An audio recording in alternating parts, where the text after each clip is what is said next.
I always book through the airline itself. Personal favorite airline is Qantas. If I could take Qantas and move it to the US, I would be, the happiest camper ever, but I guess that's not going to happen anytime soon. I live in Washington, D.C. I can fly to LA for $100, tomorrow, if not less. And if the airline cancels the flight, you are due a refund. There's several ways you can go about getting these refunds. My name is Michael Podolsky. I am the co-founder of pissconsumer.com. Thank you for jumping on this interview. My name is Jamie Larounis, as you mentioned. So I'm currently a travel industry analyst with upgradedpoints.com. I also work with a number of different organizations, the Loyalty Summit, Frequent Traveler University. I write for a number of major media outlets and am, referenced quite often in New York Times and Forbes and whatnot. And I deal a lot with educating consumers on travel, finding deals, working with frequent flyer miles and loyalty programs to help folks, travel better and hopefully travel, a little bit nicer than sitting in the back of the plane occasionally. When you book your flights, Jamie, do you book through airlines or you go through travel agencies? I always book through the airline itself. A travel agency or travel agent, whoever you're working with, can be very useful. And I'm certainly not going to knock on any travel agent because that business is a business for a reason. And so there's sort of two avenues here. If you book through a travel agent, they can monitor your flights. They can help you with rebooking. They can help you sometimes with upgrades, discounted fares, right? There is a need for travel agents. I personally don't. Actually, I won't say I don't. There are a few select times that I have because a travel agent has been able to get a better deal than I can get. But I feel a little bit more comfortable where I can sort of own my ticket, be responsible for the changes, be responsible for seat assignments and flight cancellations and whatnot. That's my comfort level. For a consumer that wants someone to monitor their ticket, wants that help, wants that hand holding, that's what a travel agent is there for. And so, certainly use one if you need to. Now that comes at a premium. Oftentimes there's either a markup on the ticket. Sometimes they earn a commission, and so there is no markup. Sometimes travel agents will only sell you a business and first class fare because they're not going to make anything or hardly anything off of an economy fare. So again, there's complexities like everything as to, ways that a travel agent might not want to work with you. My comfort level is to own tickets and take responsibility on my own, because if I see a schedule change come through at, 1 a.m, I want to be able to react without having to email my travel agent. But this is why American Express travel. This is why individual travel agents. This is why they make a living. Is after that demographic of people that want that extra assistance, that want that level of service. What is your favorite airline? My personal favorite airline is Qantas in Australia. I've been to Australia a number of times. I think the service level is fantastic. I think the employees are friendly. I think the lounges are well put together. They've just got such a good operation. I've really never had a bad experience on Qantas. So if I could take Qantas and move it to the US, I would be, the happiest camper ever. But I guess that's not going to happen anytime soon. If I'm not mistaken, last year Qantas actually won J.D. Power's. They were the best airline. They overtaken Singapore Airlines, if I'm not mistaken. Yeah, they won a few accolades. Yeah. What's going to happen to airline ticket prices for the next year? A lot of companies are cutting down on the service. Seats are limited, yet the travelers are limited at the same time. How is pricing of the tickets are going to play into it? Well, airlines are taking a twofold strategy here. First of all, they're attracting consumers with fantastic deals. I mean, I live in Washington D.C. I can fly to L.A. for $100, tomorrow, if not less. And so, prior to the pandemic, as your date neared for departure, the price would traditionally go up because supply and demand, there are business travelers trying to purchase at the last minute. Airlines want to captivate off of that revenue. Right now, those seats are all empty. And so we're seeing prices be really good until even the last minute, which sort of defies, previous business logic. The other thing that we're seeing is that airlines are waiving fees. So now they're all removing their change fees, removing penalties. Now there's some limitations to that, but the floodgates have opened as far as these waivers and change fees and whatnot just within the last week.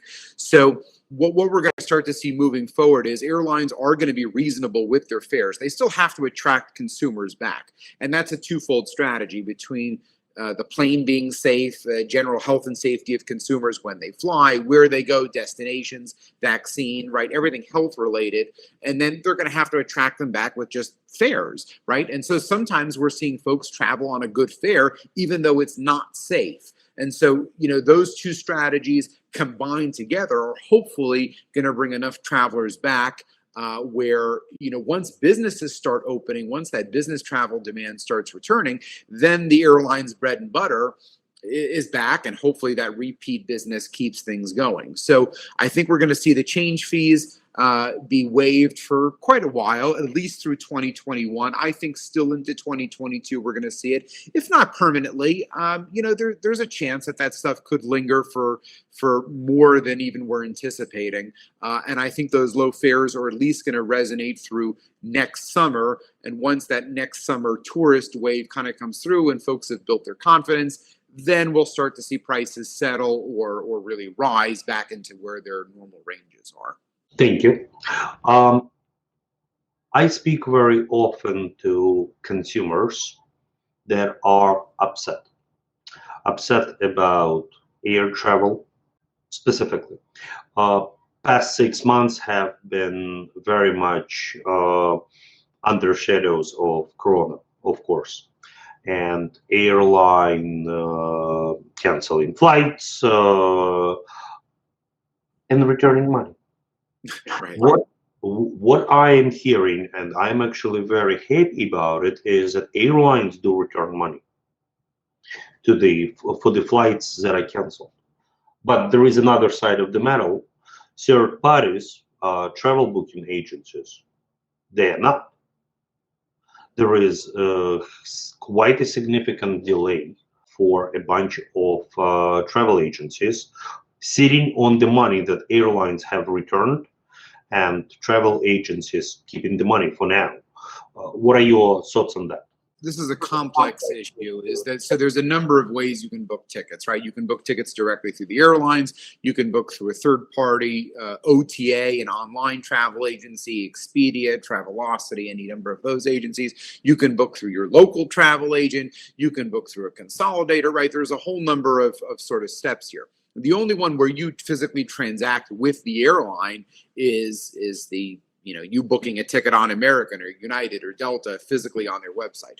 The rest of them all require this sort of intermediary step where you're essentially paying the travel agency, and then the travel agency is paying the airline. And so oftentimes what's happening here is that the airline is then refunding the travel agency, and then the travel agency is, of course, hemming and hawing, trying to figure out whether they should refund you. So regarding refunds, the general school of thought, and this depends on each individual airline, but just overall as an overarching strategy here, if the airline cancels the flight, you are due a refund. So if they cancel it outright, the flight is not operating, you're owed a refund. They can try to rebook you, they can try to come up with some sort of reason. No, if they cancel it, you're pretty much guaranteed due of a refund. If there's a significant schedule change, you're also due a refund. And so the airlines have changed their policies on this a number of times because they realize they're going to have to change the schedules just due to reduced crew, reduced aircraft. And so they've changed those numbers back and forth. I can't give you a firm number of what the hard line 1, 2, 3, 4 hours is, but each airline has their own policies where if they reschedule your flight beyond a certain time, then you're also due a refund. So there's several ways you can go about getting these refunds. The first one is applied directly through the airline. Now, that doesn't help you if they've refunded already the travel agency and now you're expecting the money from the travel agency.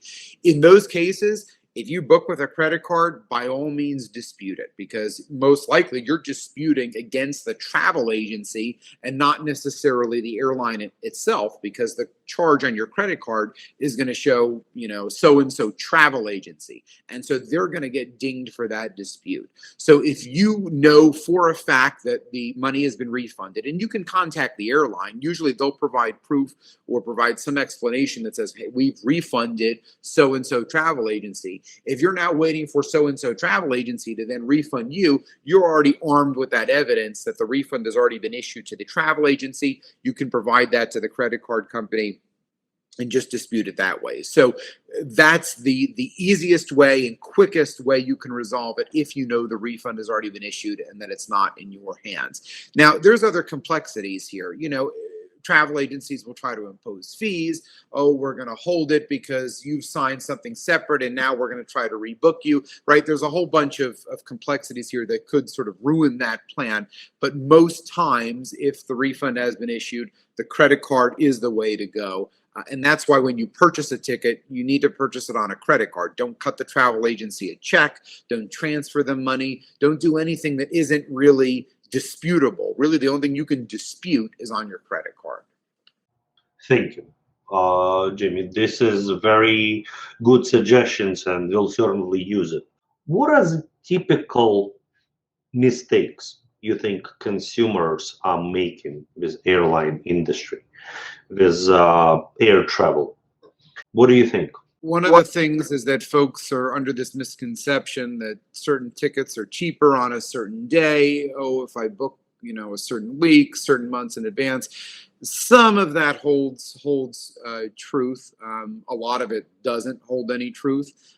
So one of the common misnomers out there is just to book your ticket as far in advance as possible. So if I could book a ticket 12 months from now, somehow I'll end up with the cheapest fare. And that's actually not how it works. Generally, the cheapest fare is available somewhere a month, 2 months ahead of time of the departure date, and not 12 months. You're actually getting a premium at 12 months because the airline says, well, you're planning this far in advance. You must know that you want to go to a certain destination, and we're going to capitalize on that. It's usually not the most expensive fare, but it certainly does come at a premium. The other thing I would say that consumers commonly mess up on is assuming low-cost carriers are cheaper than legacy airlines. So when we say low-cost airlines, we say Spirit, we say Frontier, we say Southwest. These airlines that operate on a more low-cost model. Some of them are ultra low-cost, some are more just low-cost. And when we say full service, we mean American, we mean United, Delta, Alaska, those traditional legacy carriers. And so there's this common misconception that, Southwest is cheaper than everyone else. Not necessarily. You can actually look at many flight examples where Southwest is much more expensive than the traditional legacy carriers. And I could name the same example on Frontier and Spirit and other airlines. Now, partly some of this is due to the fact that legacy airlines have now started offering basic economy or whatever their variant of that program is to match those low-cost airlines. So in some regards, that is a level playing field for many flights. But in other flights, don't always assume that Southwest, for example, is cheaper. Now, its policies may be a little bit friendlier, or the legacy carriers' policies may be friendlier. That's a separate argument. But as far as the fares themselves, sometimes we see something better on a legacy carrier simply because they're trying to attract people out of a certain market where Southwest may not be trying to do that. So those are kind of two big ones. If you want me to give you a few more, I probably certainly can, but those are, kind of the big ones.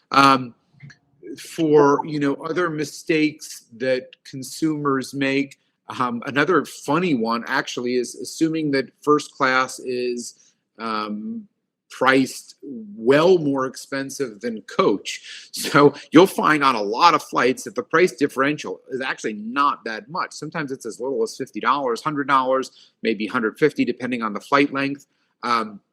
So buying up into first class can actually be quite reasonable. On international flights, many times you're offered a buy-up offer if there's seats remaining. So, folks will think, I can never sit in business class. I can never sit in first class. I'm not going to, ever afford that. For the right flights, certainly it's going to be reasonable. Now, if you're trying to fly to Sydney, if you're trying to fly to Hong Kong, some very far off premium destinations, finding those deals is going to be a little bit harder. But, when you're flying from Chicago to Detroit or Chicago to, San Francisco or San Francisco to Dallas, sometimes you can actually find quite reasonable premium cabin fares, within the United States. Jamie, thank you very much. Certainly appreciate it.